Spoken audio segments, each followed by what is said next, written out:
unidentified flying object. I'm Jack Oswald, and you're listening. This is Hudson Hammond, and you're listening to... I'm Richard C. Hoagland, and you're listening to... I'm Art Bell, and you're listening to Dr. J Radio Live. We have an unidentified flying object.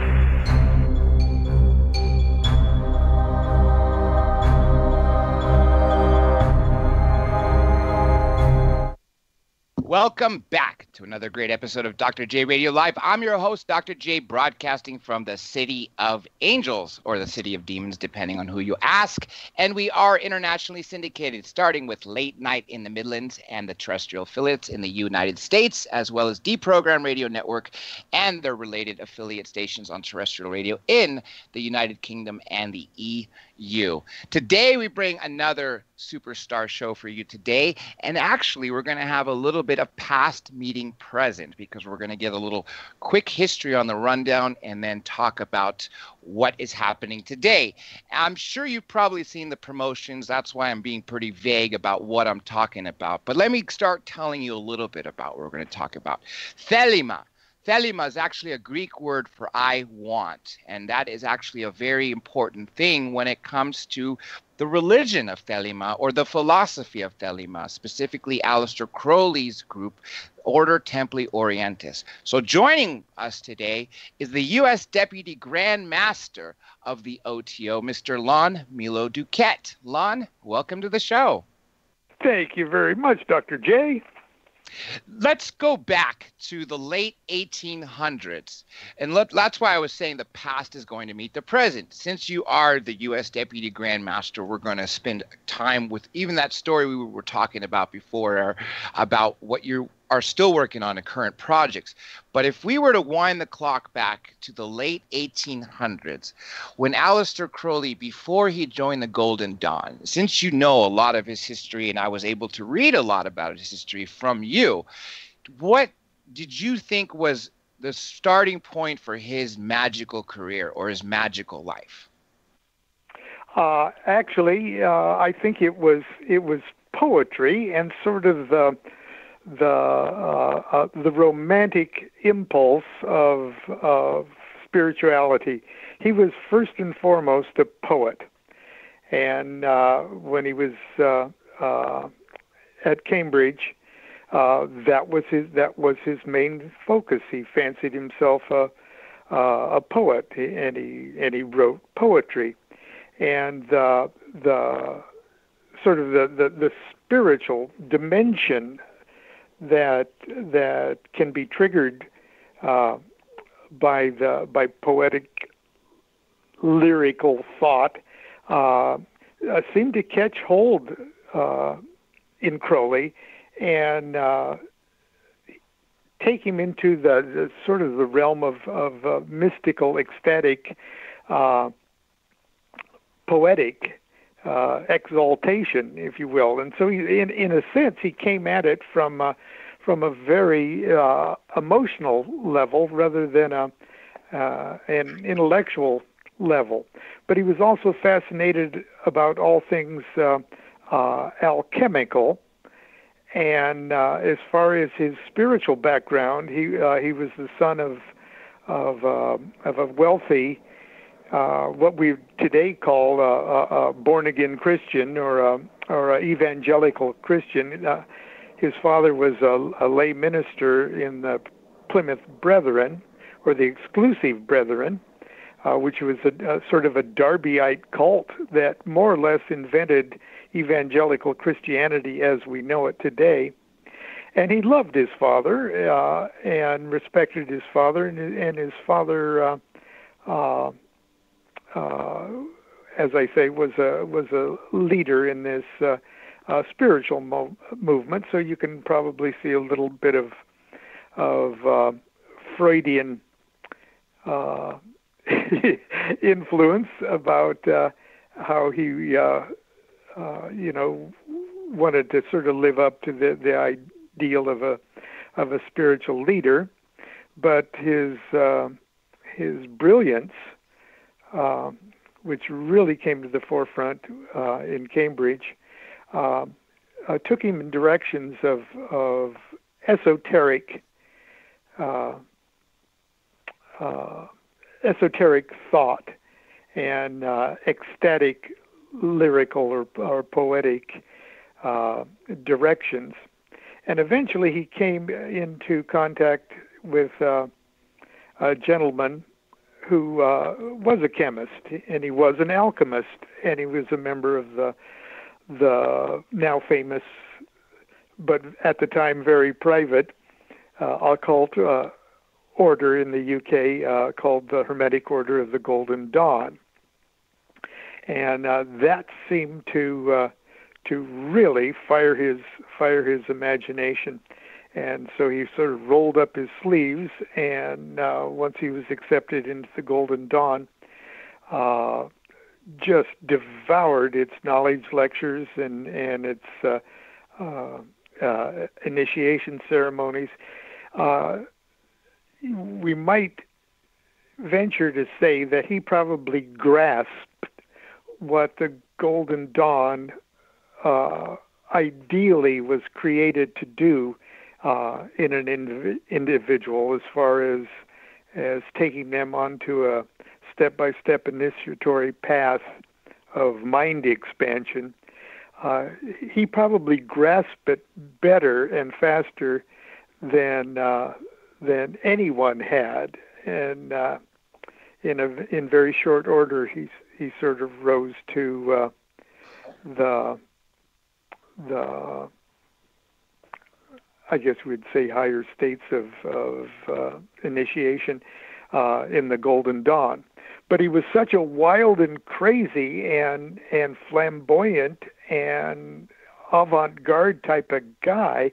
He was a little bit too wild for the more conservative members of the Golden Dawn, and that eventually led to a schism and some problems with the Golden Dawn. But anyway, that's how he sort of got himself into all of this. And he would pick up the ball.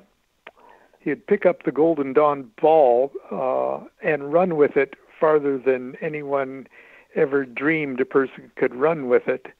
In about 1904,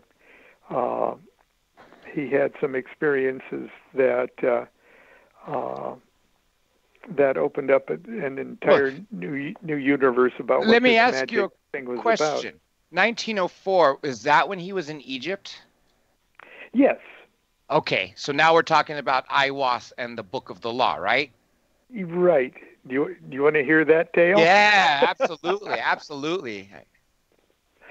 Well, he had excelled in the Golden Dawn, and it had done quite well. He sort of got it. He became a true initiate, but as in any organization where two or more people are gathered, there's the roots of schism. And the Golden Dawn people argued over Crowley. He was too wild. He was bisexual. He was outspoken, and quite frankly, he was a better magician than most of them. And it eventually led to bitter feelings between the leadership of the Golden Dawn and Crowley, and he ended up, for all intent and purposes, he ended up more or less causing the Golden Dawn to dissolve. And he had sort of bitter feelings about Magick and everything else as a reaction to that, and so he decided just sort of to give up Magick for a while, and just go play golf with his friend Gerald Kelly up in Scotland, who was a wealthy young man that he met in school. He would go on to become the president of the Royal Society. He was an artist and very talented guy, and he was playing golf with his friend up in Scotland. And Gerald told him that his sister, Gerald's sister, was Rose, was in quite a predicament. She was a young widow. The family had married her off to a very wealthy old person, and he up and died on her immediately. And they were getting ready to marry her off to another old person that she barely knew and was certainly not in love with. And Crowley, being the bon vivant, avant-garde, liberated guy that he was, brought up the suggestion that in England in those days, among people of that social class, it was unseemly for an unmarried woman to have affairs. But it was totally understandable for a married woman to almost openly have affairs. That was was the drill. Yeah. Okay. And Crowley said, "I tell you what, I'm not even sure that I like or I prefer women, but look, I'm rich. I'm of her class, sort of. I'll marry her, and then she can go off to London. And she can be a perfectly respectable married woman, and she can go off to London and have as many affairs as she wants." And of course, Gerald thought that was probably a bad idea. But anyway, Crowley put that idea to Rose, and she said, "Yes, I'm so desperate, I'll marry you."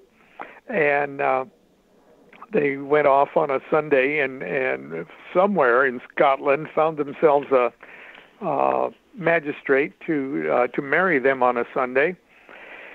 And she was going to immediately go back to London and be just sort of a wild and wonderful liberated woman in London. But the train, there was a couple hours before the train left, and so they went to the hotel dining room to have dinner and some wine before she got on the train. And the more wine they had, and the more they started to talk, they thought, well, it'd be a shame not to consummate this marriage. After all, we are married. And so they had a couple hours, so they got a room at the hotel, and they fell absolutely in love, just gaga, crazy in love. And Crowley went, "Wow, I think I really do like women. I just love her," and she just loved him. And the train pulled out of the station as we would see it in a Hitchcock movie, or through a tunnel, and left him there at the hotel. And Crowley wanted to take her on an extended honeymoon. And he said he wanted to make love to her under every romantic moon in the world. And so they did. They went on an extended vacation to everywhere, Indochina, Ceylon, where he spent some time with his Buddhist friend Alan Bennett, and in Egypt. And they spent a night, which you could arrange to do in those days. They spent a night in the king's chamber of the Great Pyramid. And all this time, Crowley is not talking to her about magic, okay? Or he's not talking to her at all about his days in the Golden Dawn or everything, or just his recent past. He was just focused on loving his new wife. And of course, they were probably taking all sorts of what would now today be controlled substances. They drank a lot, and they probably were huffing benzene. Who knows? Certainly, they were huffing ether, just as part of their thing. And but anyway, during their honeymoon, she became pregnant. And instead of going back to cold, drizzly, miserably cold and damp Loch Ness, Scotland. That's where Crowley lived, at Loch Ness. Really? Yeah. It doesn't get any better than this. You couldn't make it up.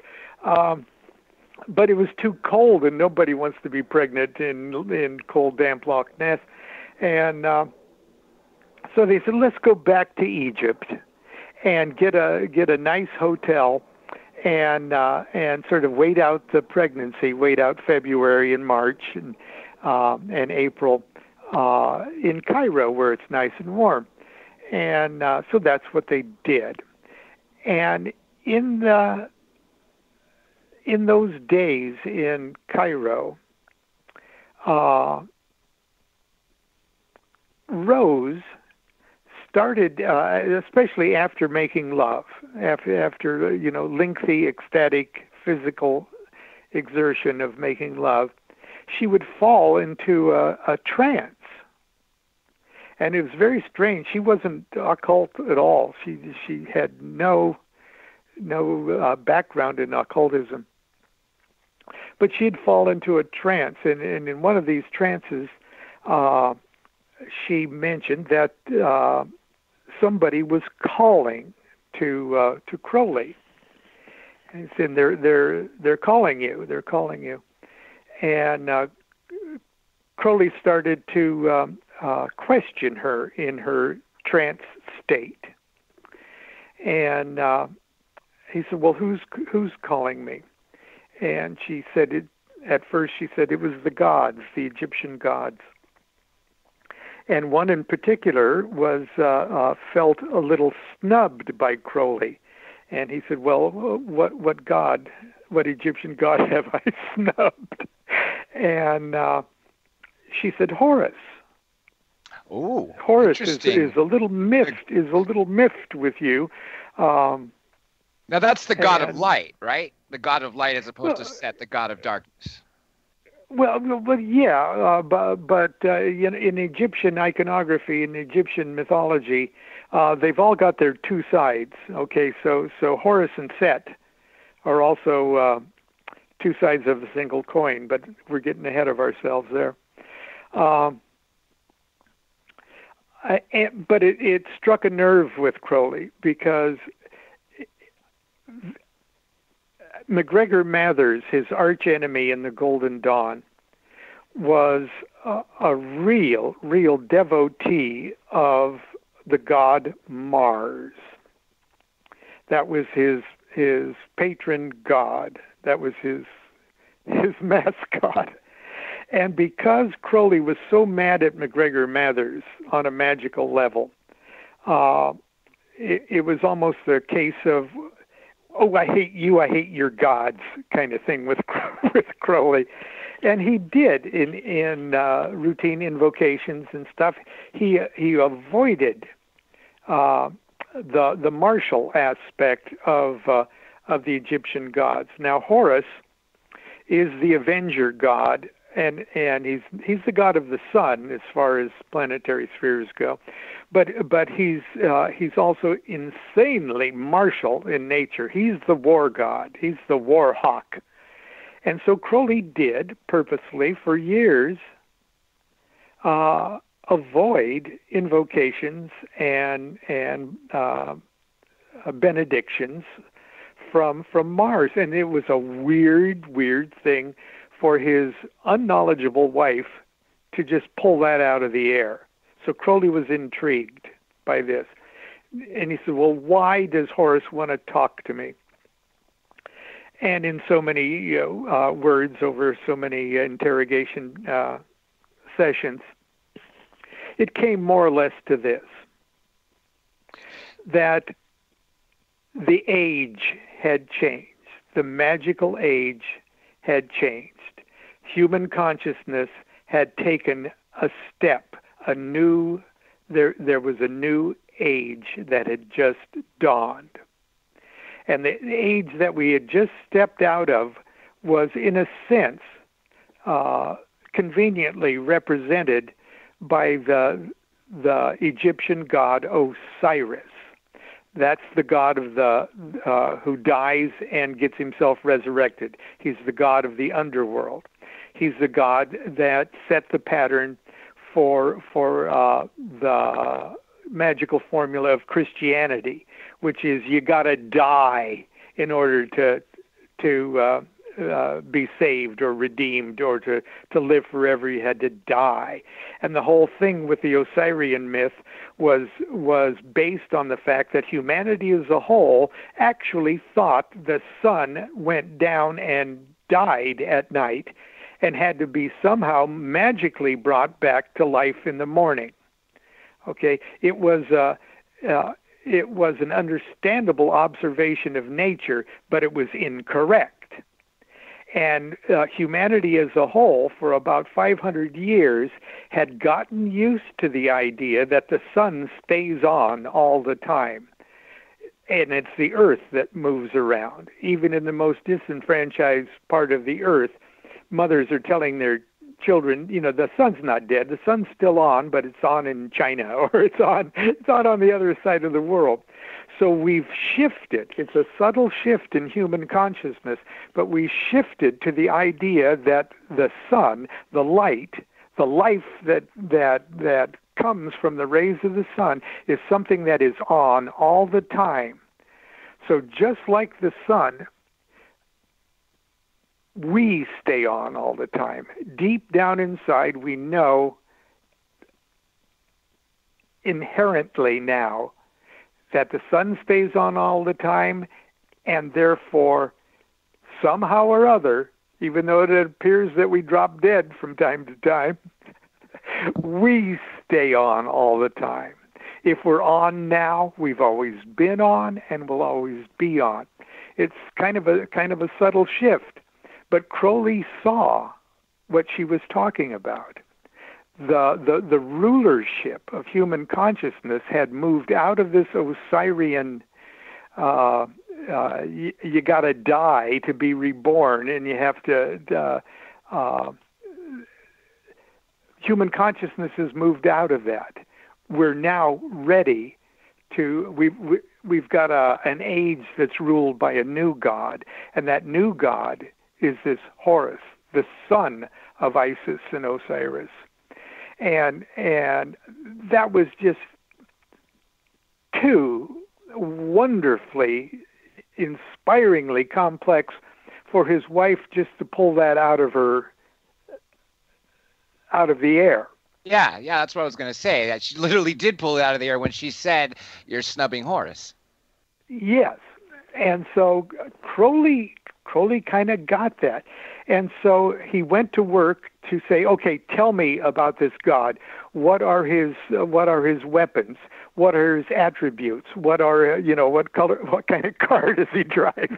Because Crowley knew all of the traditional correspondences associated with the gods of Egypt, and he knew all the classic correspondences attributed to Horus, and she nailed them, one right after another, until the odds of this little English girl picking it out of the air that many times became astronomically unlikely.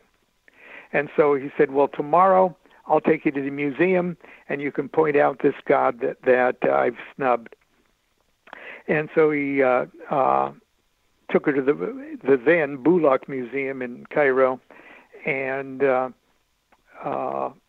she walked past classic statues of Horus, and Crowley was kind of giggling like, well, I'll show her. But at the end of an exhibit hall, in a very unassuming display, was a stele, a 25th century funeral stele of a real known historical character named Onkoff Nkansu. He was sort of like a Henry Kissinger for a couple of administrations. But he was the priest of the Temple of Mentu. And on the stele was sort of a hybrid version of Horus called Rahur Kuit. And she said, "There he is. That's who has been talking to me. That's who you've pissed off. That has taken over." And so Crowley went up to the stele, and he said, "Well, that's Horus, all right." But then he checked out the exhibit number of the stele, and the museum had labeled it number 666. Interesting. And Crowley, all of his life, had an attraction to the number 666. First, as sort of a Halloweeny kind of reaction to his parents' conservative religion. But later, when he became a Kabbalist in the Golden Dawn, he realized 666 was the number of the sun, of the planetary sphere of the sun. So it was a very insanely good, life-giving, number. It's a good Kabbalistic number. It's the Bible that made it a bad one. And well, you probably know this course, as well as I do, Lon, that the Bible, when it was first written in ancient Greek, it actually is 3 Greek letters, which are more than likely like Roman numerals. But when it was translated to Latin, those 3 Greek letters became 616. Only when King James made it, that's when it became 666 when it was translated to English. Yeah, I did an article in Fate magazine many years ago that went through all this thing about 666 is a good number, and at the very end I say, but that wasn't the number that was written in the Bible originally. That's right. Yeah. It was 616, which adds to what you would call God Caesar or God Nero, I think. Yeah. But anyway, they Crowley had that stele reproduced, made a model of it. You could do that in those days. And he kept getting Rose to fall into a trance. And finally, she said, or the gods who were talking through her, said, the gods want you to write a book. They want to dictate a book to you. And prior to that, Crowley created the supreme invocation of Horus. Said, well, if Horus has taken over the age, if this is the god of the new age, then I think it's up to me to create and perform and to celebrate the supreme invocation ritual. And that's just what he did on March 21st, I think, or 20th, 1904. And in the hotel room, they set up a temple. And all of this is outlined in a book called The Equinox of the Gods. And of course, me telling it to you is just, telling it the way Lon tells the story. But after the supreme invocation, it was the communication was that they wanted to dictate a book that would be the primary revelation of the age, and so following instructions from Rose in trance on 3 consecutive days. We believe it was April 8th, 9th, and 10th. We celebrated that. Right? Yeah, 1904. He was just literally to set up the room in the same way they set it up for the Supreme Invocation, only there was to be a table and a pen and ink and paper, and he was to write down what he audibly heard with his ear over his left shoulder. And he was supposed to write when dictation started, and he was supposed to stop when the dictation stopped. And between noon and 1 o'clock on those 3 consecutive days, that's just what he did. And that document is Liber Al Vel Legis, or Liber El Vel Legis, the Book of the Law. And it's the primary holy book of what would later be Crowley's religion of Thelema, or Thelema. I've been calling it Thelema for years. Yeah, and I'm glad you say that, because that's actually closer to, and I'm sure I'm going to let you say this to everybody, but the Greek translation, Thelema or Thelema, again, is I want. So it's another word for will in a sense. There are 2 places in the New Testament. You mentioned earlier the New Testament was written in Greek. There are 2 places in the New Testament where the word Thelema or Thelema is used, and in both cases it was a quote from Jesus himself. And in what we call the Lord's Prayer, it says, "Thou kingdom come, thy will be done." The word "will" there in Greek was Thelema. Yes. And in the Garden of Gethsemane, during where he was really bummed out before the morning of when he was seized, he said, "If it be thy will, let this cup pass for me, and not my will, but thine be done." In those places, that word was Thelema too. So there's other ways to say will in Greek that's more common, but that specific one is used most often in language in the same way that we would use intent. But this is sort of intent that is like divine intent, or fate intent, or destiny intent. So it's got shades of meanings that are just really cool. But anyway, that's where we get the Book of the Law.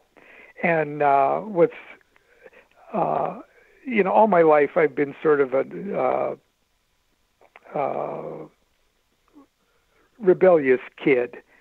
I knew in my opinion, the Bible, when I first started to go to Sunday school, I went home and I said, "You guys got to be kidding. Grown-ups can't believe this is stupid. I don't believe that. That's not. It just seemed wrong."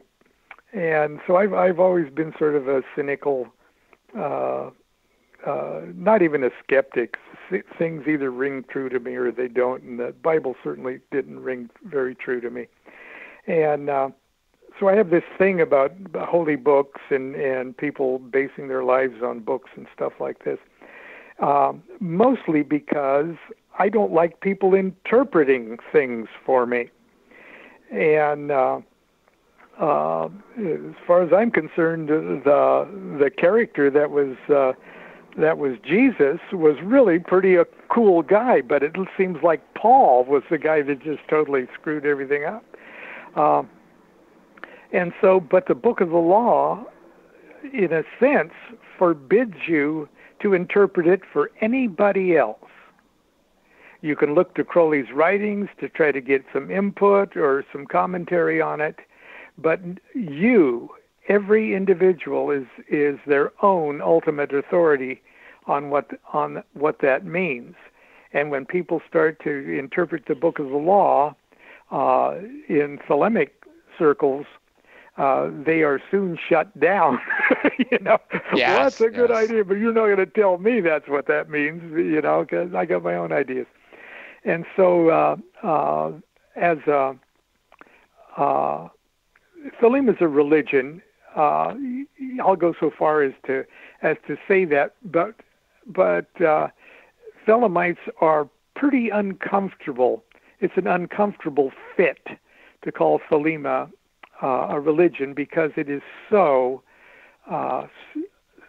individual in nature that it's really hard to make a cult out of it's like an anti-cult. It's an a religion that gives you complete freedom to think whatever you will about it, and of course there's always people that would like to turn it into a militant religion of some kind. But that's not what Thelema is. It's not what the OTO is. Not what the AA is.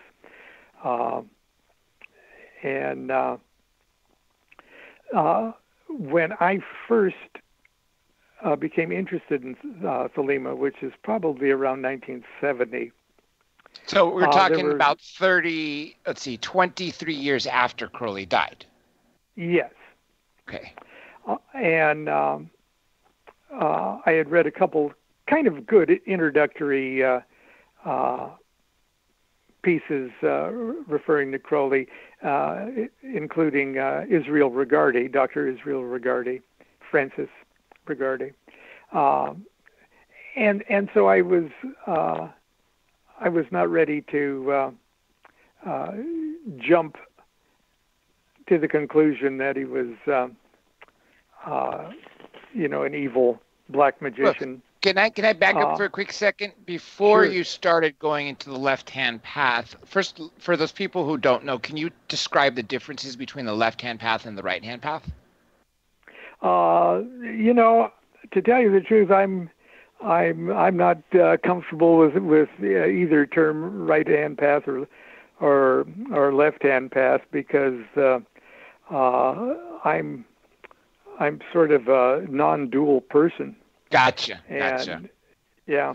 Well, then let me phrase. But kind of what we popularly call the left-hand path would be something that if you project this idea on the Kabbalistic tree of life, you kind of go off the rails a little bit.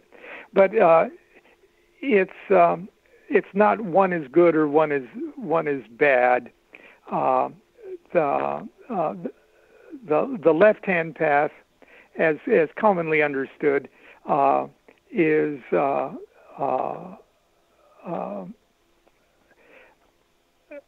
I won't say quick, but is wise enough to embrace the what during a strict Christian view of the world would seem a bit dark, a bit satanic, a bit focused on the sexual expression. I would call Tantra yoga, which is or Tantra period. The Christians would look at that and go, "Oh, how terrible they're using their peepees," Yeah. And they're using this sexual energy as if it were electricity. Well, duh. That's exactly what it is, and in today's nomenclature, left-hand path is relates to the accepting that, working with it, using it, not being afraid of things that easily scare other people, and it's mostly tied up with the idea of forces and energies that are usually associated with excesses and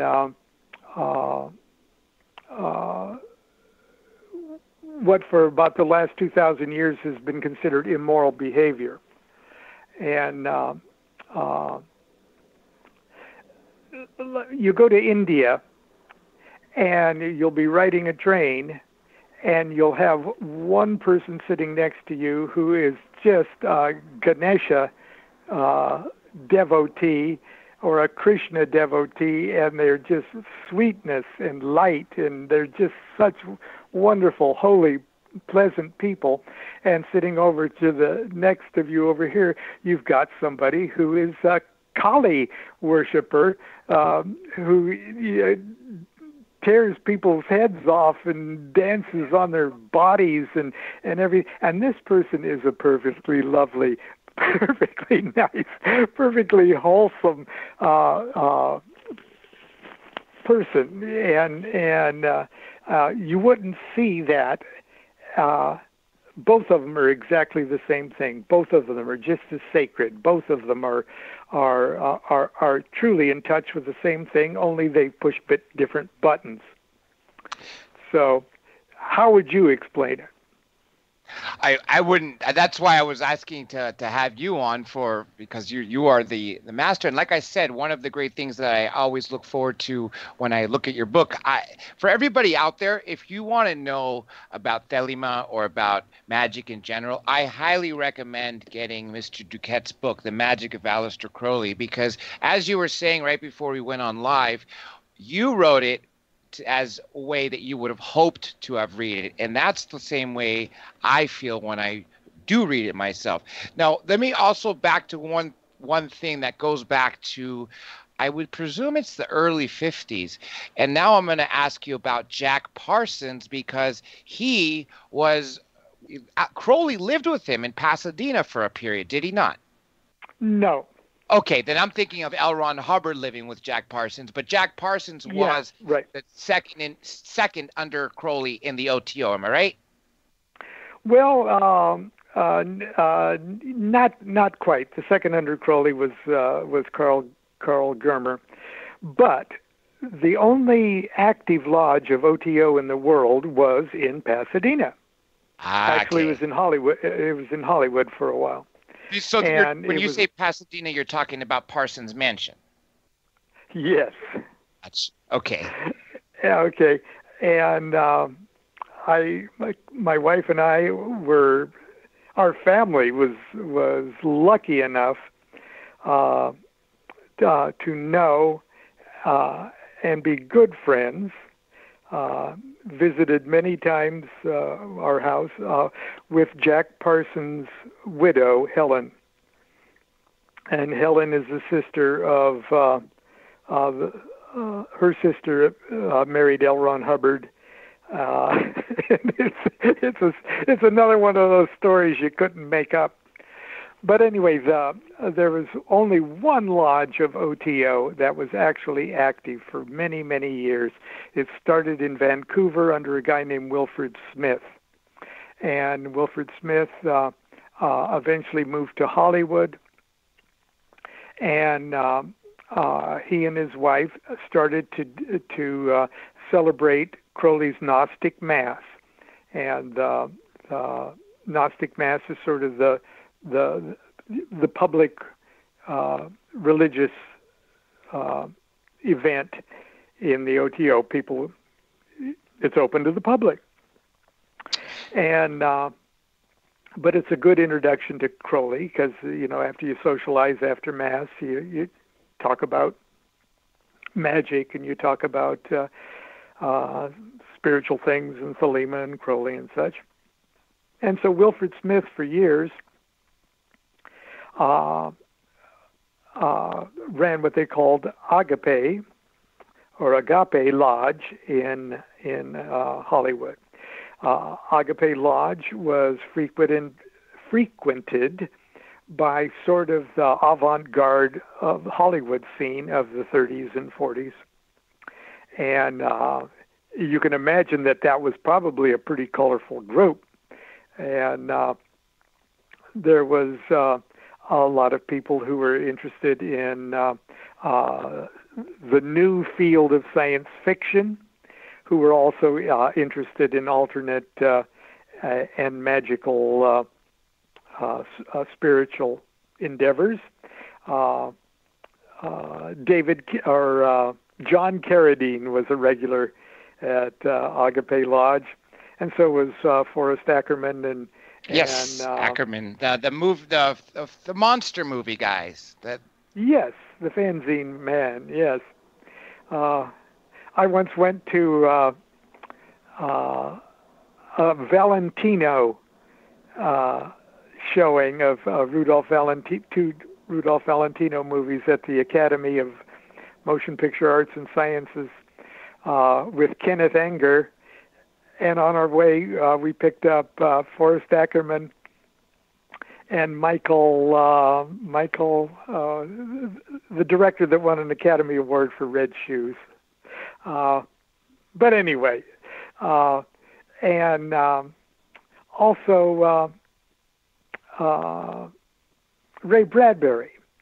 Ray Bradbury hung around with these same folks over at Clifton's cafeteria upstairs. They would have their science fiction thing, and a guy named Grady McMurtry, who was a young man that would go into the army during the invasion of D-Day invasion, and he would go on to be the head of the OTO in the United States. But we're getting ahead of our time. Agape Lodge would take up a donation every week, and they would send that money to Crowley, who was very, very, very ill and living in sort of a convalescent home in Hastings, and they more or less kept Crowley comfortable in his last years. So Hastings, California, Northern California. No, Hastings, England. Okay, gotcha. Yeah, and but Wilfred Smith sort of submitted to the temptation of using his position and his authority to pressure the women that would come there into having sex with him, and as wild and crazy as Alister Crowley was reported to be, Crowley did not want behavior like that going on in the name of Thelema and in the name of religion and stuff like that. So in other words, as much as Wilfred Smith was so wonderfully dedicated and supportive of Crowley, he was still sort of he would not do well in the Me Too movement. In other words, yeah. And so Crowley did his best to look around for somebody else to take over leadership of the OTO in Los Angeles. And Jack Parsons was this wealthy, brilliant guy, absolutely brilliant. You hear the joke, well, I'm no rocket scientist. Well, Jack Parsons was a rocket scientist, okay? He was the original rocket scientist. Jack Parsons invented what's known as jet-powered takeoff. Okay, every jet that you see in the sky, every airliner, they all owe it to Jack Parsons for starting that technology. And Caltech Caltech started a branch. JPL is because of Parsons, right? That's right. JPL and Rocketdyne, both Jack Parsons. There's a crater on the moon named after Jack Parsons. And Jack Parsons his family had a beautiful, beautiful mansion in the San Marino, Pasadena area, and he was the perfect person in Crowley's mind anyway, to sort of take over the lodge. And so the lodge moved to Pasadena, and Smith was sort of, kind of sadly, it's a sad story in itself, how he was sort of moved out and Jack took over. But Jack was a wild and crazy guy too, and there were many orgiastic events at the Pasadena place too, and the idea that this Gnostic Mass, which has elements of nudity in it, was taking place while Jack had all of these incredible security clearances and the government contracts and everything else, was such an interesting story that there's been 2 recent books about Jack Parsons, one called Sex and Rockets and one called Strange Angel. And the Strange Angel book is now a series on CBS All Access called Strange Angel, and it's not very historically accurate, but it's all of us sort of get a kick out of it anyway, to see how Hollywood tries to handle this thing. But eventually,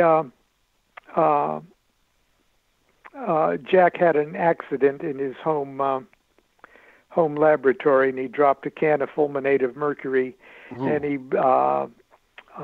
died in the explosion. Fairly young too, right? Oh yeah, he was, and he was a good-looking guy. Okay, he was movie star good-looking. Okay, but anyway, Helen Parsons Smith, who was at my first degree initiation, was one of the officers, and who was a close family friend, was the widow of both Jack Parsons and Wilfred Smith. And so my wife and I were lucky enough to have sort of good access to those historic years of the OTO.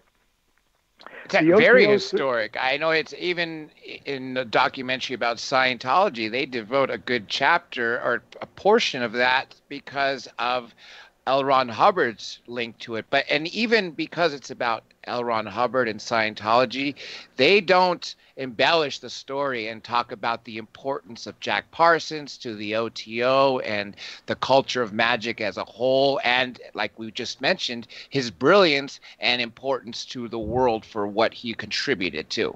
Yeah. And so it's a very interesting story. I don't know how much Strange Angel TV series is going to cover it, but in a sense, it's a side story. But after Crowley died in 1947, there was something key that happened in those final years too. Thoth Tarot, Lady Frida, is that her name? Lady or Frida Harris. There we go. Technically, she'd be called Frida Lady Harris because she was she didn't have an inherited title. Her husband was a member of Parliament, Lord Harris. So that's why she got Lady. Yeah. Oh, yeah. This I spent about 3 years writing a book called Understanding Alister Crowley's Thoth Tarot, which, if you haven't read that, I got it. Believe me, I got it. You'll like it. Yeah. Anyway, in Crowley's last years, he was in ill health. He had severe asthma, and it could have been brought on by his spending so much time, literally record-breaking time at high altitudes during his mountain climbing days. But he had asthma, and in those days, doctors prescribed heroin. Yeah. For the when cough. when your breathing stops. You got about 14 seconds to get a shot of heroin in you, or you're going to suffocate. And so people say, well, he was a drug fiend. Well, no, that was prescribed. It kept him alive till he was 72 years old. But anyway, he'd still hang around at parties and stuff, and late in the 30s, he had lost a couple of lawsuits over one thing or another, and so he was what they called an undischarged bankrupt. In other words, he couldn't. He wasn't even responsible for his own assets. Okay. Now, we're completely skipping over the fact that Crowley was an intelligence officer for MI5. I was just going to say that because I'm sure you know who Dr. Richard Spence is, right? He wrote the book Secret Agent 666. He comes on fairly regularly, and instead of talking about the magic of Alister Crowley and things like that, he specifically focuses on the Third Reich and the people under Adolf Hitler, like Rudolf Hess, who were into the occult, and how the MI6 used Crowley's access to Berlin and back to sort of keep him as a double agent, or at least some sort of agent to feed them intel. Right, and he'd started it. He was recruited in Cambridge, so when he was a kid. That's why he said he was going to studying to be a diplomat. Yeah, right. But that's what he was doing in the United States during World War I to help get the United States into the war on England's side. And he was involved in the interrogation of Rudolf Hess, along with his friend Ian Fleming, the guy that wrote the James Bond books. And Crowley more or less allowed himself to get or have the reputation of being a traitor, and right up to his death, Crowley, kind of kept it secret. It wasn't in his wallet. On the day that he died, they opened up his wallet, and there was a letter from, I guess what was then like MI6, requesting the pleasure of his company on such and such a date. In other words, to prove, I've been always working for England. But anyway, we're completely skipping over that part, which is extensive. Almost, yeah. But anyway, he would always go to these avant-garde parties and stuff, and he was already a well-known and infamous a person, and everybody sort of wanted him at a party because he was just a colorful character. And at one of these parties put on by a publisher friend, he met Frieda Harris, who was sort of a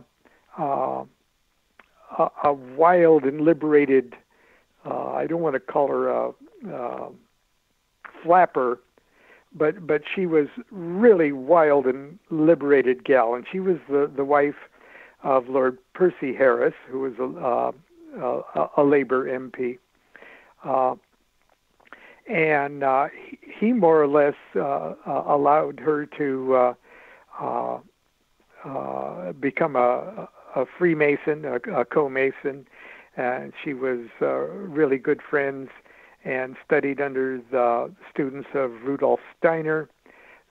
She was a brilliant woman in her own right, and she was an avant-garde painter, an artist, and she was experimenting with this thing that's called projective synthetic geometry, which deals in sort of attempts to warp space so that things on the canvas simultaneously pop out at you and then suck you in. And she met Crowley, and she knew Crowley for years, or knew of him. And she more or less said, look, you're an old man. You're going to die soon. You know everything in the world about all of this stuff. Nobody knows more than you about magic, Hermeticism, Hermetic Kabbalah, tarot. Nobody knows more than you, and you're going to die and take it with you.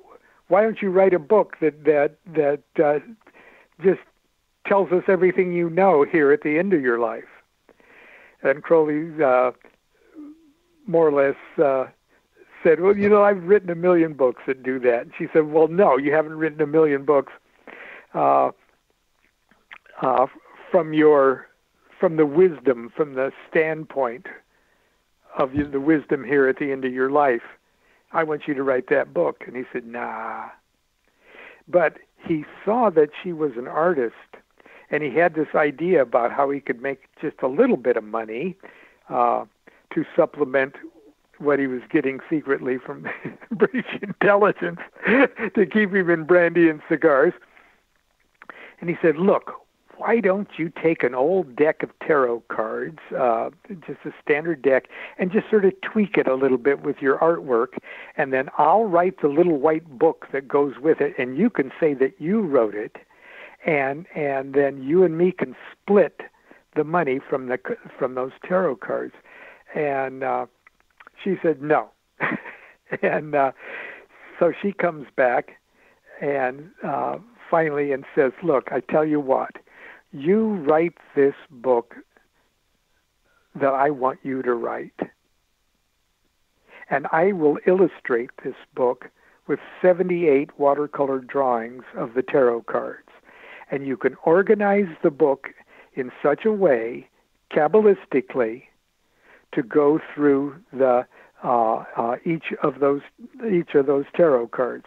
That's why when you read Crowley's Book of Thoth, you go, gee, well, 90% of this book doesn't seem to be about tarot cards. But the tarot card just starts up this wonderful, insane, beautiful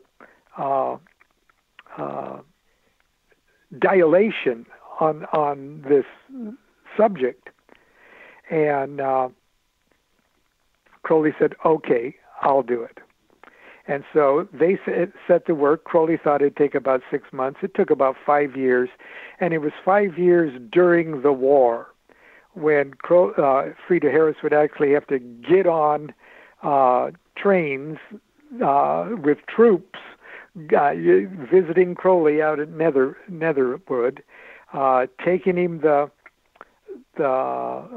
paintings, the sketches, working with Crowley back and forth over that period of time. That eventually became the Thoth Tarot, which was never actually published in a color version during either of their lifetimes.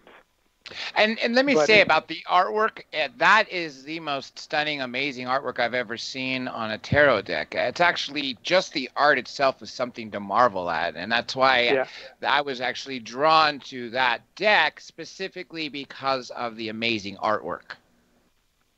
Yeah. So it's, in a sense, it,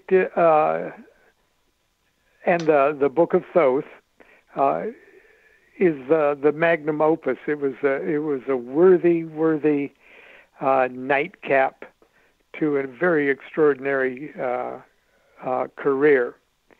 And when I first read the Book of Thoth, when I first got the Thoth tarot cards, I'd never even heard of Alister Crowley, and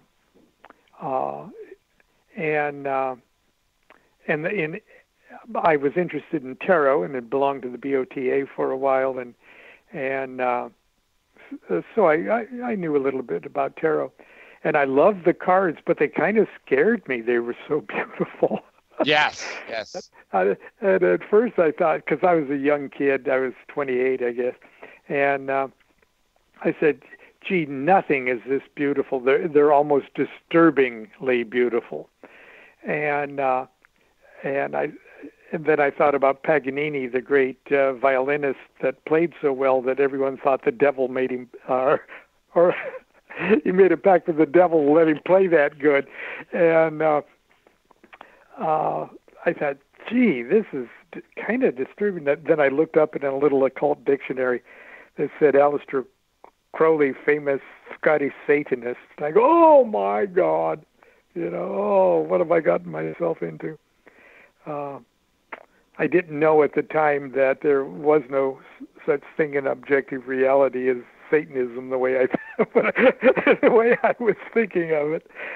But anyway, the last 40 years, I'm sure, changed a lot for you since you. Right? Yeah, but anyway, and that became sort of his the gateway drug to Crowley. Who finally got the thing published was Grady McMurtry, that young man from Agape Lodge who was in the military, got to visit Crowley in England before and after the invasion of Normandy. And he eventually became the head of the OTO after the death of Karl Germer in around 1969. And the OTO did not initiate during the time period from Crowley's death till, I don't know, I guess I was the fourth or fifth person initiated, and the only one still in the order, after Crowley's death. Karl Germer, who was the head of the OTO, technically the legal head, chose not to initiate anymore. He just focused on publishing. And when he died, the person with the paperwork to take over was Grady L. McMurtry. And early in the 70s, he said, let's start initiating again and see if we can actually manifest in reality the dream that Alister Crowley thought the OTO would be. And Crowley had all sorts of manifestos and constitutions and a detailed structure for a beautiful, beautiful Masonic-like magical organization. And it had never, ever been realized. Even Agape Lodge had never realized most of the functioning aspects of the OTO. And that was Grady's dream. That was Grady's dream. And when he initiated me in 1975, he made it my dream, too. Now, I'm going to come back to Crowley because there's one other area I wanted to talk about. But we have a question here, two questions, actually, that are specifically about you. It's a question for Mr. Duquette. Can he tell us a little bit more about the OTO and his role in it and such? Well, the OTO is Crowley didn't invent the OTO. Let's start there. The OTO was a Masonic academy. Technically, is what they called it, a Masonic academy, in headquarters in Germany, around 1898 or so. And but what it did was teach, I guess, what we were talking about earlier, what some people would call today the kind of the left-hand path of things. In other words, it was a straight Masonic organization, but in the higher degrees, they studied things like Tantra, and they studied things like ecstatic Sufism and Bala, divination. Yes, and so, but it was still just for Masons, and but they had one I get what you'd call secret in particular, that they really kind of jealously guarded it because it was a secret of tantric yoga that you could call sex magic. In other words, it was a creative use of sexual energy that when you sort of put it in perspective and projected it against Western imagery, it explains what the mysteries of the Holy Grail was about. So Crowley wrote a short chapter in a book called The Book of Lies, and in a sense, he didn't know that he was stepping on the OTO's toes or anything, but in that little chapter, he more or less explained what this supreme secret was and what it was about and what the nature of it was. And then the then head of the OTO, who had given Crowley a few years earlier, had given him a sort of an honorary membership in one of the degrees because they were impressed with Crowley and supportive of him. But anyway, he shows up at his door and says, "Look, you seem to be publishing our secret." And Crowley said, "Well, I don't think I published it." And then Royce pointed it out in the book, and he goes, "Whoa! Is that what that means?" And when it finally dawned on Crowley, he says, "That really is something. That's probably the best magical secret in the whole world. It not only explains, what will is about. It not only explains what love is about. It not only explains the creative aspect of the sexual impulse, but this is the same stuff that's lighting up the stars. This is big." And from that day forward, Crowley said, "Well, okay, I'm going to kind of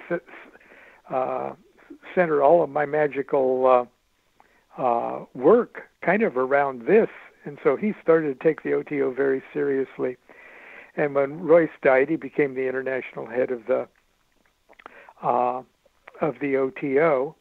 And Crowley had very, very big dreams of a big organization along a Masonic nature. And he wrote up the rituals, and he wrote up the Constitution and the structure of the thing. And but it never actually manifested in Crowley's lifetime.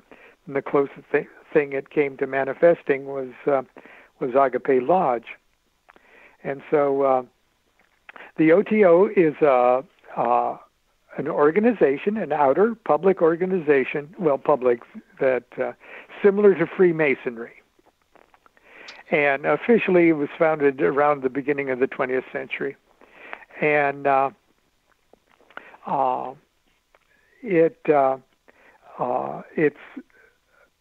there's 3 major degrees in the OTO, or grades in the OTO, and within each of those grades are multiple degrees. And they each have an initiation ceremony that you have to physically go through. It's sort of like a psychodrama, same way as the Golden Dawn, or same way as the Freemasons or the Elks or anything else. Okay, and afterwards you have pie and coffee, But instead of it just teaching moral lessons or something, Crowley carefully designed each of these initiations to be of a magical nature, and intended to actually trigger awakenings, mind expansions in each of the candidates. And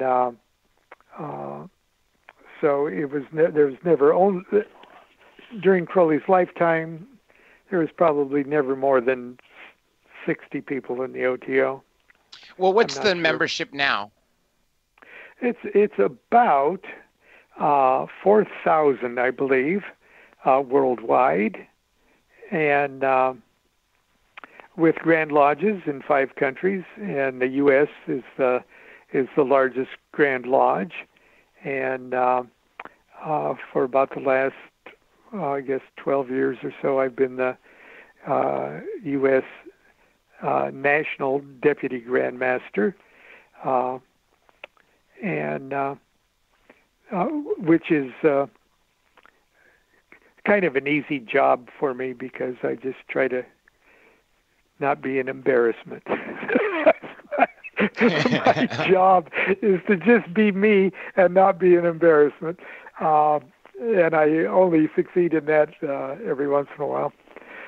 But there are lodges all over the United States. If you're in the United States, you have no problem connecting with a local lodge. In some places you may have to travel a couple hours to get, but there's lodges in, I don't have it in front of me. But Croatia, as we said? Croatia was one of them. What's that? Australia. Did you say Croatia earlier? I know Australia's one. Yeah, there's Croatia, Italy, UK. UK, Australia, the United States. Let's see. I think that's it. Now, before I want to continue with you, let me wrap up a couple things with Crowley. One great thing that I read in the Magick of Alister Crowley was, first of all, his name wasn't Alister, that what he was born with.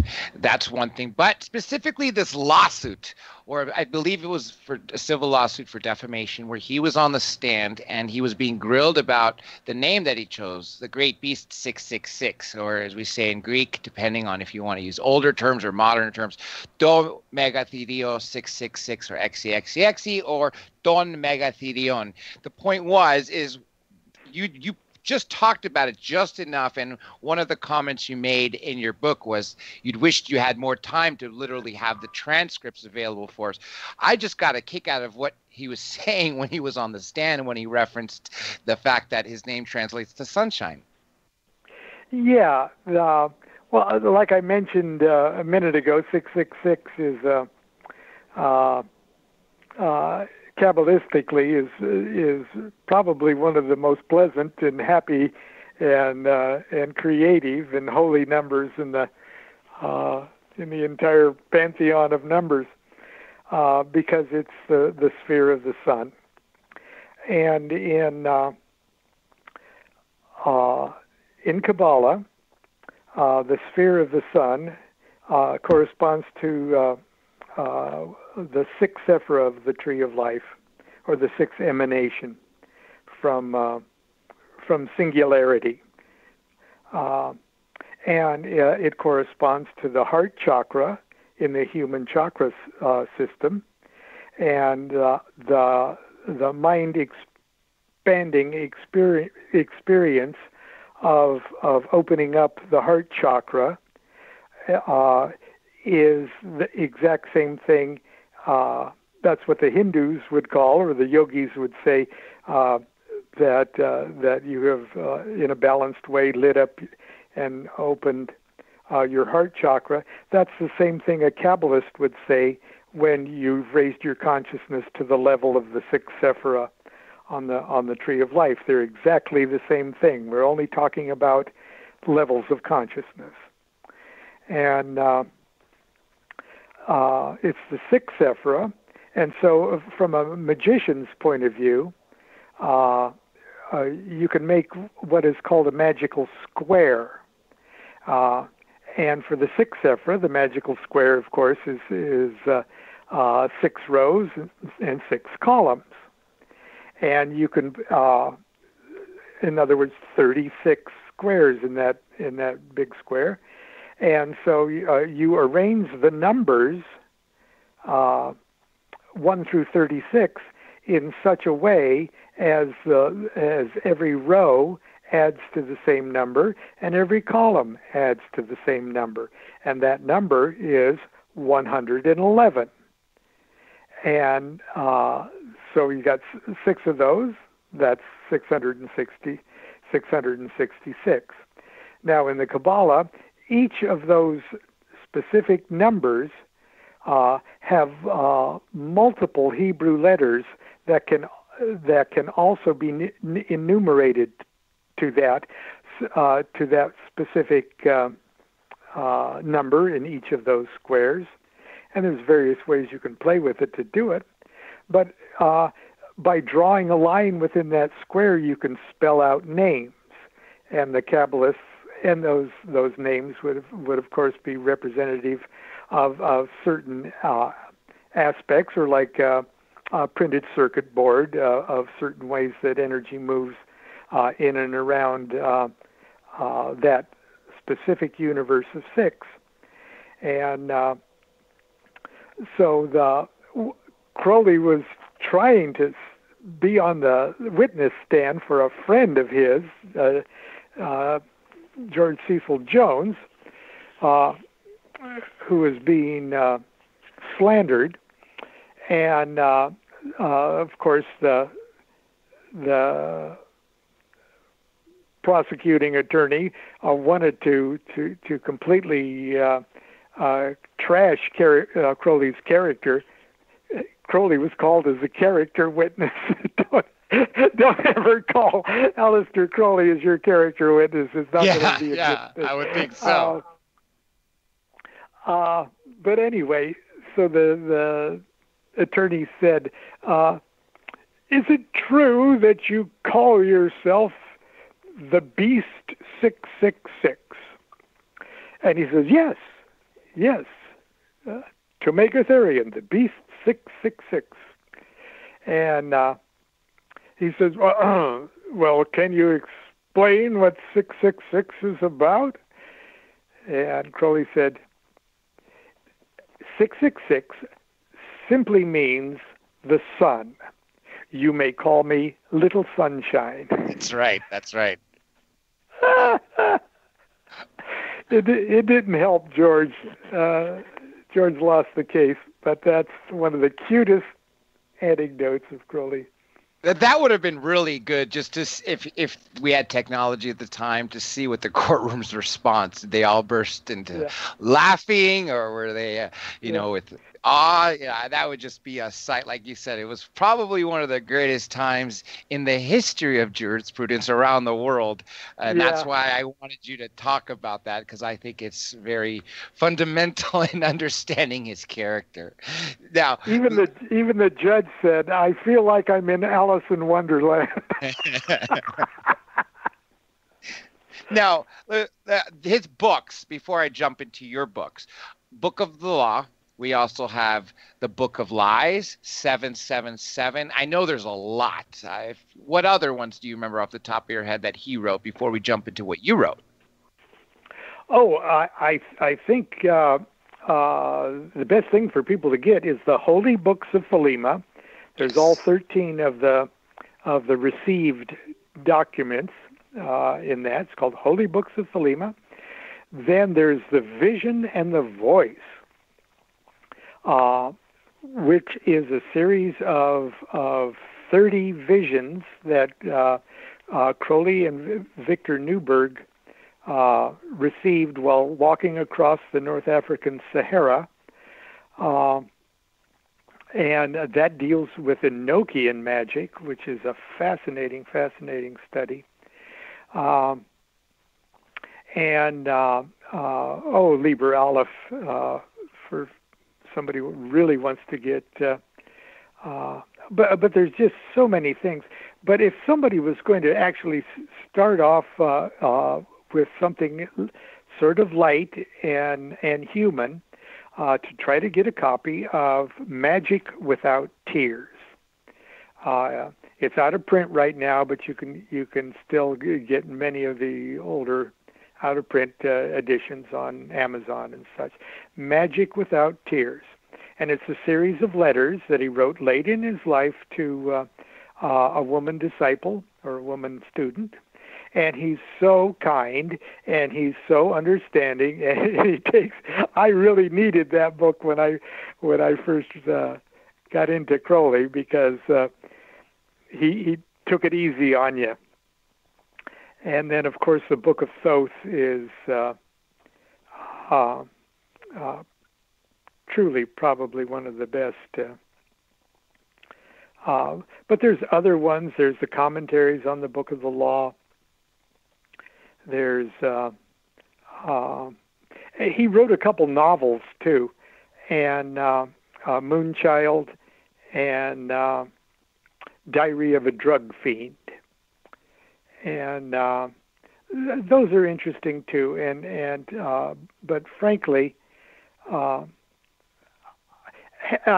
you ever actually known or had a friend who wrote a novel? Yeah, absolutely. When you read the novel, is it really hard for you to be objective about it and suspend your disbelief? Of course, because I know that person. Because you know that person. Well, that's kind of how I feel about reading Crowley's novels. If I'd never read anything else of Crowley up until that point, I suppose I would enjoy them more. But I know him so well, I can tell when his style is being affected. Now, let's jump to your books now. I want to fit as much as we can in the remaining 25 minutes before we're off air, because there's a very interesting story of where you visited 5 times in 1 year that I do want to get to, and there's a specific book that you wrote that has to do with that too. Now, I've mentioned throughout this show and before we went on air, the how-to book that I always look to when trying to understand anything from Alister Crowley or anything in that about magic is your book, The Magick of Alister Crowley, just because of the ease of reading, which I have to, again, thank you for that. But there is another book that I've been trying to get, and I will get it soon, because it's one of the highest rated books that you've ever written, Chicken Kabbalah. Yes, it's kind of hard to study or get into magic, Western magic, Hermetic magic, without being acquainted with and have a certain amount of knowledgeable skill in the Hermetic Kabbalah. And I teach a Monday night class. I'm going to teach one here in just a couple hours here in my home. And I've been doing it for now, I guess, 40 years, 30-some years. Well, anyway, every couple of years I do a series on the Kabbalah.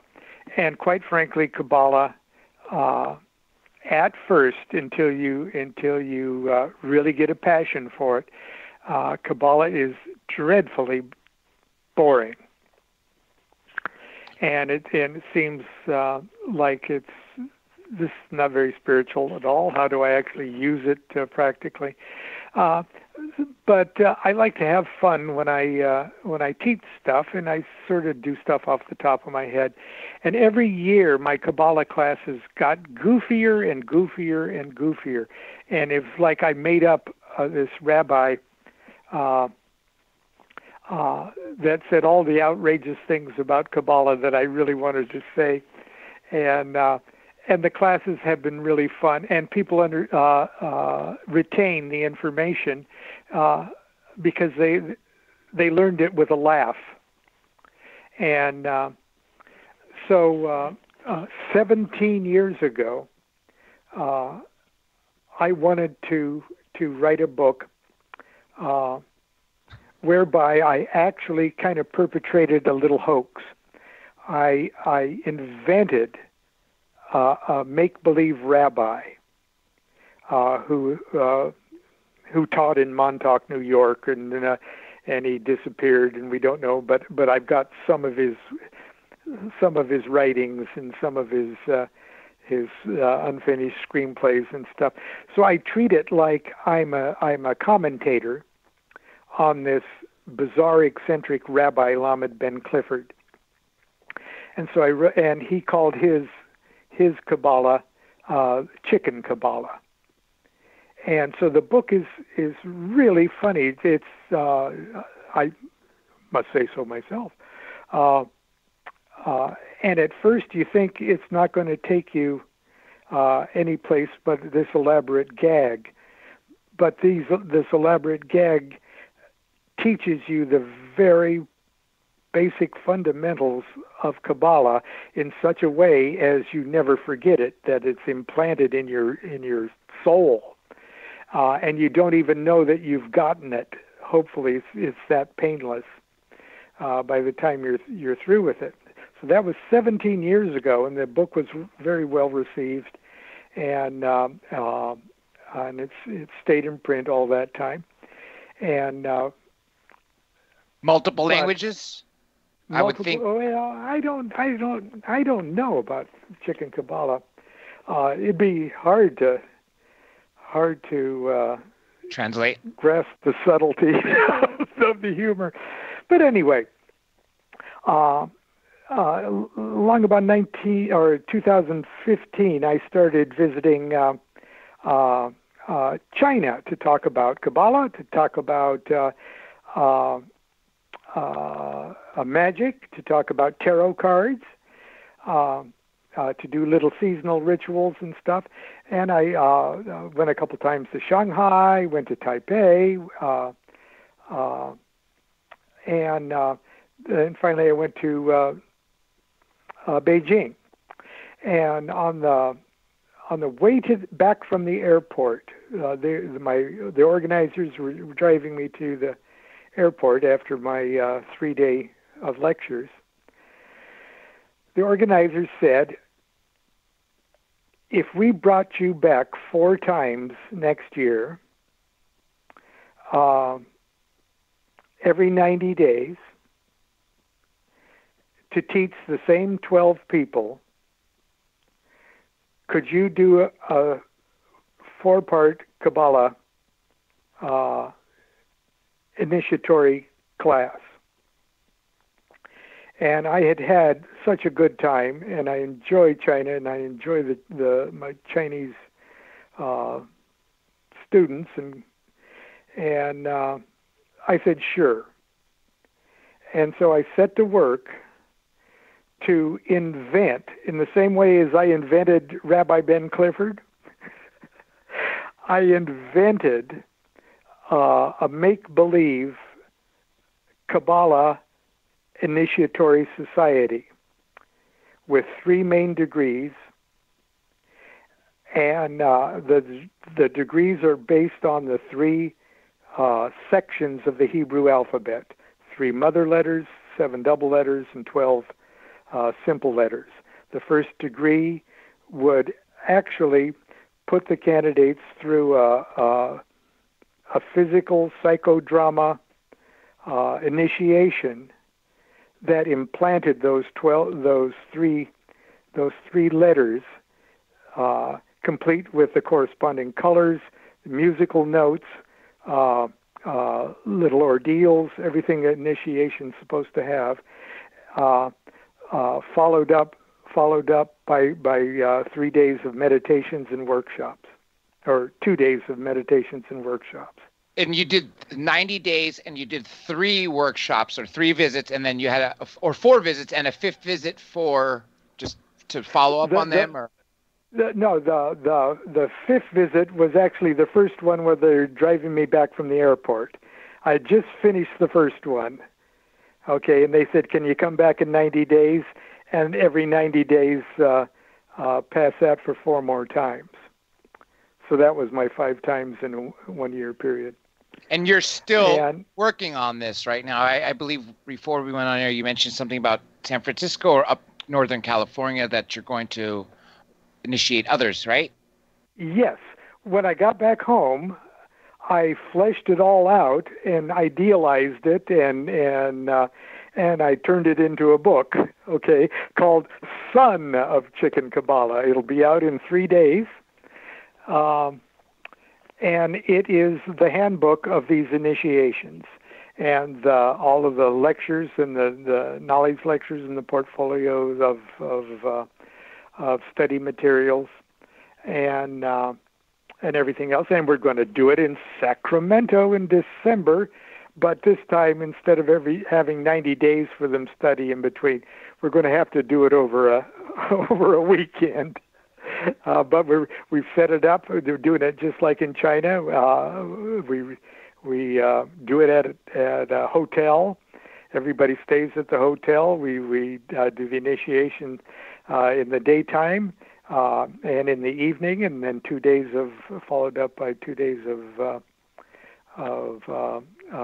lecture type things and study meditations. So look what I got myself into.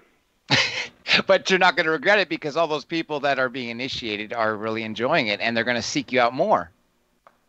Well, I just hope that it's actually helpful in each individual's expanded consciousness. The title and subtitle of Son of Chicken Kabbalah spells it out. It's called Rabbi Lamed Ben Clifford's Mostly Painless Practical Kabbalah Course. The secret initiation ceremonies, exercises, and meditations of a probably completely fictitious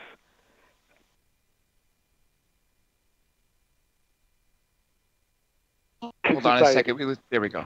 Gotcha. And hopefully what it'll do, because not everybody will be able to show up at some hotel where they're doing this, it is a handbook of self-initiation, of Kabbalistic self-initiation, that not only reading through the thing and reliving it over and over again and doing the exercises, more people will be able to self-initiate than they'll ever probably get a chance to do it in a temple setting. Now, what other books have you written, either about the OTO or Crowley, or about the Kabbalah aside from Chicken Kabbalah, and what's about to come out, the Son of Kabbalah, or Son of Chicken Kabbalah? Yeah, well, the Magick of Alister Crowley, that's the first one. The Understanding Alister Crowley's Thoth Tarot. Crowley did so much Enochian magic, and it was an important part of the magic he did and the magic that he taught. There's my Enochian vision magic.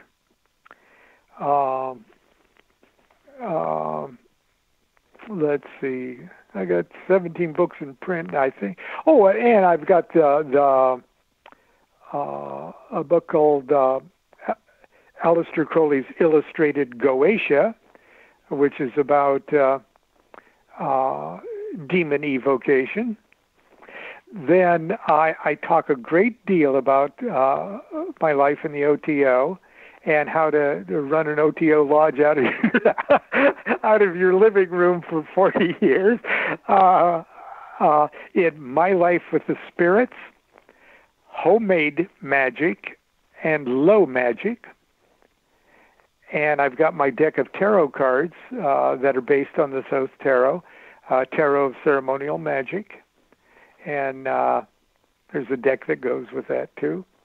And, well, I guess that probably is the overtly Crowley-centered books. I've written a lot of introductions to, like, Rodney Orpheus's books on Thelemic magic and stuff. Now, people, if they just search your name on Amazon, all these books are going to come up, right? You know, that's the best way to do everything. I've got a nice Facebook page. That's sort of like my blog. But it's just best to look me up in Amazon, because I'm a recording artist too, and I've got CDs, and my music is on Spotify and CD Baby and Amazon, and it's out there too. So just to find all the things that I've done, just go to Amazon and look up Lon Milo Duquette, and you'll see all the trouble I've gotten into in the last few decades. Now, for those people who are interested in finding out more about the OTO and maybe getting initiated, can you tell people where, is there a website for the OTO? Anything? Of course. If you're in the United States, well, if you're anywhere, actually, go to OTO-USA.org. OTO-USA.org, and that'll take you to the United States Grand Lodge page, which has links to the international things too. But they have everything. They got the history. They've got what is Thelema, what's the theology of Thelema. They talk about the OTO. They talk about the Gnostic Mass and the EGC and the initiations. They've got locations of all of the local bodies. Gee, wow, there's a lot of them. Let me ask you this. I want to try to get this as before we run out of time in 10 minutes. For those people who believe there's a stigma attached to the OTO because of the bad press of Alister Crowley, that if they're involved with this occult group, that they're going to go to hell and so on and so forth. It's basically worshiping Satan. I'm just spitting out what I've heard over the years. What would you say to dispel that? Well, it's nonsense. Okay, pure and simple. And I don't want to ridicule anybody's sincere belief or religious beliefs. And so for me to say, if you're superstitious enough to to think this is black magic or evil or something, if you're already that superstitious and already that afraid in your heart, maybe the OTO is not right for you at the moment.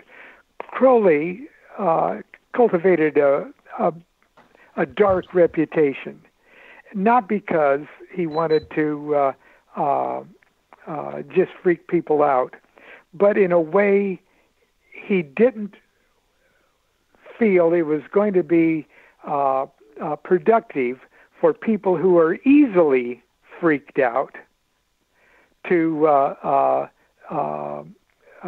understand what this is about. Okay, he delighted in freaking out the freak-outable, and the OTO is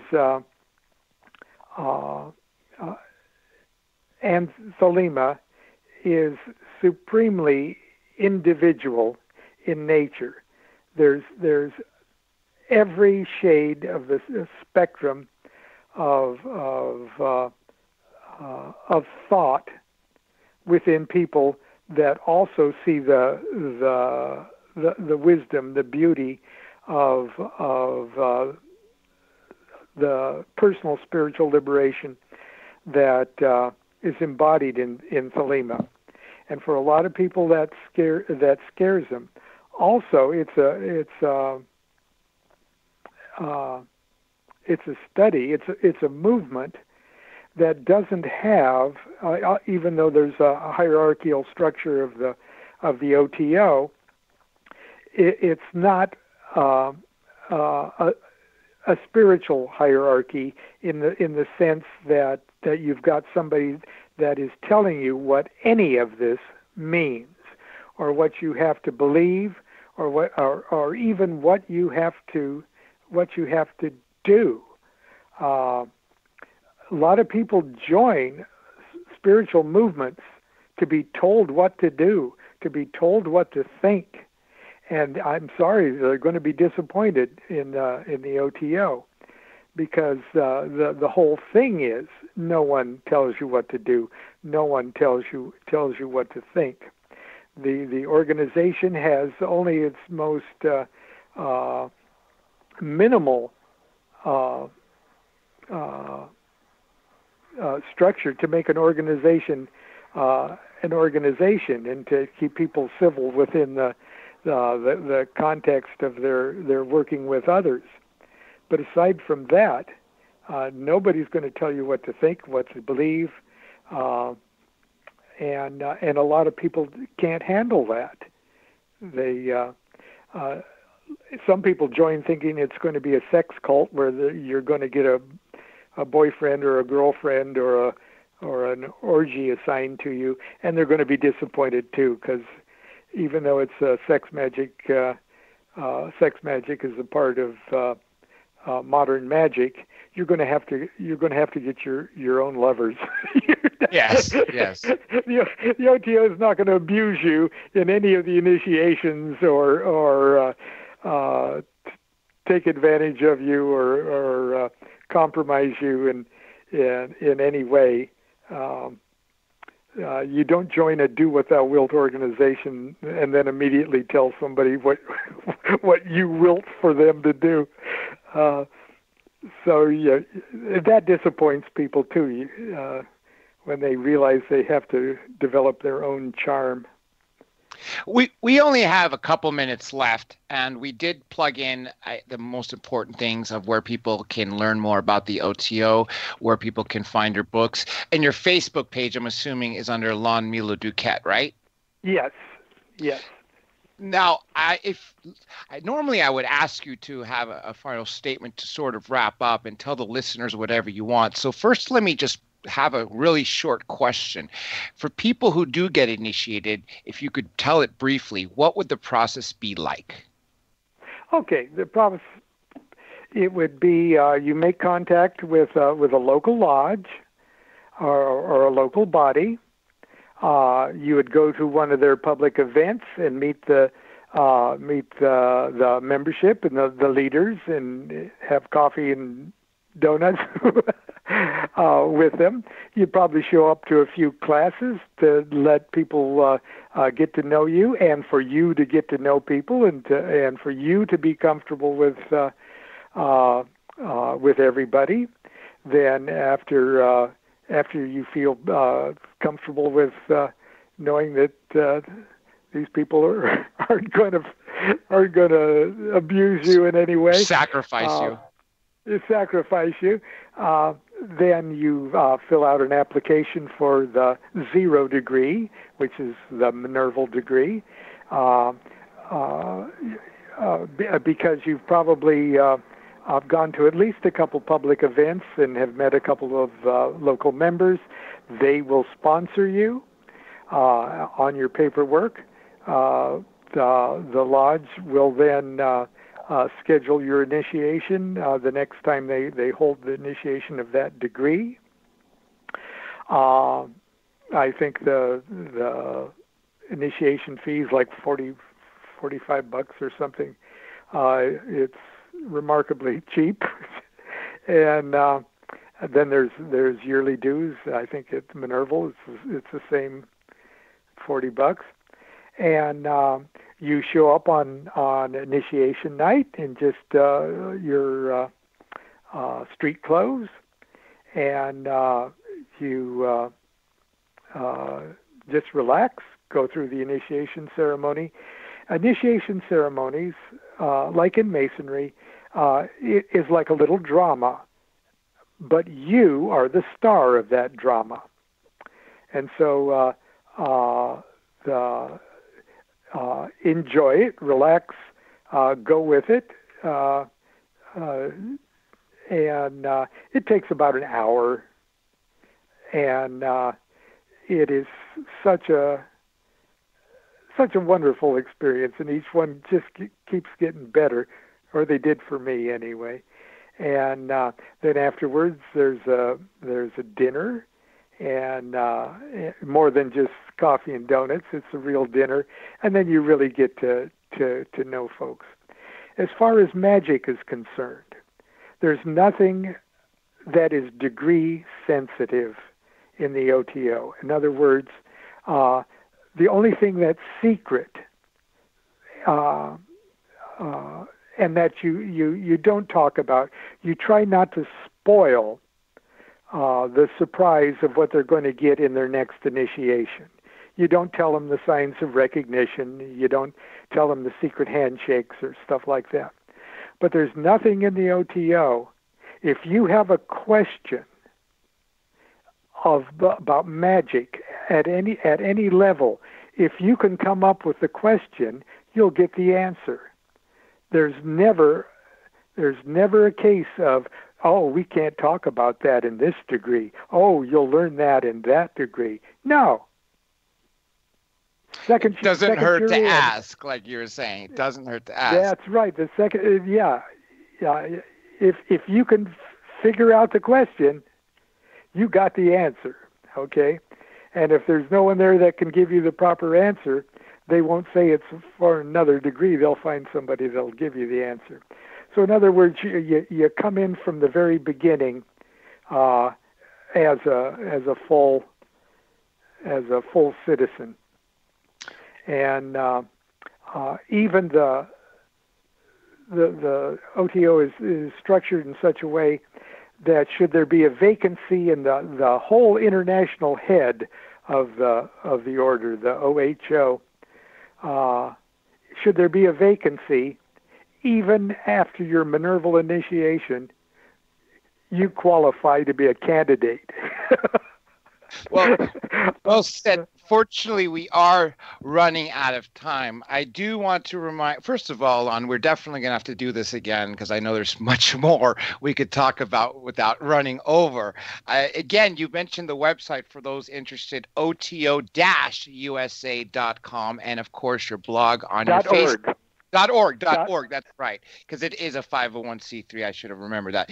OTO-USA.org, and I will drop it in the chat as well.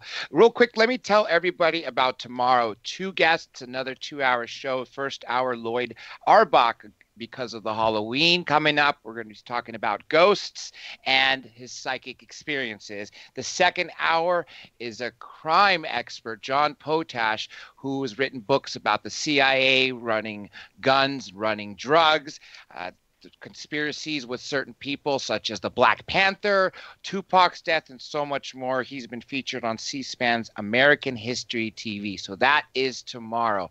Halloween night, I will tell you tomorrow what's going on with that. And remember, we are going to be starting Flashback Fridays, meaning that Fridays you will get to hear my original interviews, most of which have never been heard since their first broadcast going back 5.5 years. And remember, folks, the only thing you need to know about the show is the name of it, Dr. J Radio Live. That is DRJ Radio Live. For instance, the website drjradiolive.com.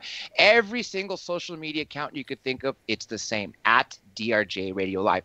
And I'll tell them all for you. Facebook, Google+, Flickr, Instagram, YouTube, Tumblr, Buffer, of course, Gmail, Twitter, Minds, Patreon, and anything else you could think of, even Pinterest.